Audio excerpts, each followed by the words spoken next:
Je me pose une question pour Philippe, mais en fait, je suis sûr que Yves et Martin pourraient apporter aussi leur grain de sel là-dessus.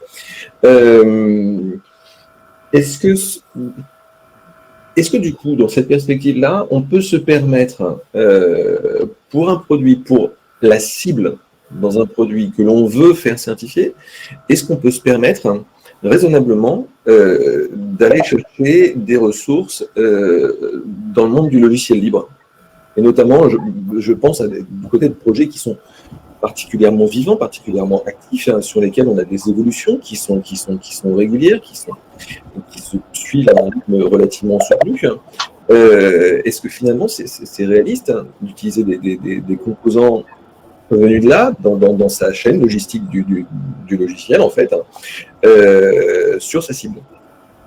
Alors, en tant que prescripteur ou utilisateur, je suis intimement convaincu que oui, effectivement, on peut aller chercher dans le logiciel libre. Excusez-moi, Philippe, je vous coupe juste 5 secondes, on ne vous entend pas très bien, il faudrait un peu, si vous pouvez aller fort. Je vais essayer de rapprocher le micro. Est-ce que c'est mieux? C'est mieux comme ça, oui. Merci. C'est mieux, d'accord. Donc oui, effectivement, logiciel libre en tant que prescripteur ou utilisateur, je suis intimement convaincu qu'effectivement, ils ont leur place au niveau des certifications et qualifications, avec un avantage certain, c'est que très souvent, quand il y a une vulnérabilité, la communauté réagit très très vite, de façon à trouver ou des moyens de contournement ou des patchs de sécurité. Donc maintenant, la difficulté, c'est qui va porter le logiciel libre ou le produit libre en matière de certification. Il y en a eu, hein, par le passé, il y en a eu, mais je pense que ça reste compliqué. Pour moi, ce serait une très très belle démarche, mais ça reste compliqué. D'accord. Martin, Yves, vous voulez ajouter quelque chose là-dessus? J'imagine que vous avez quand même une perspective.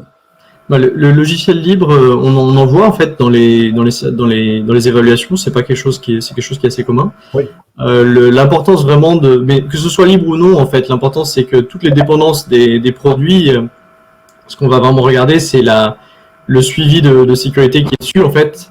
Et donc on va regarder si le développeur il est conscient du risque qu'il encourt quand il utilise un logiciel externe, donc une dépendance.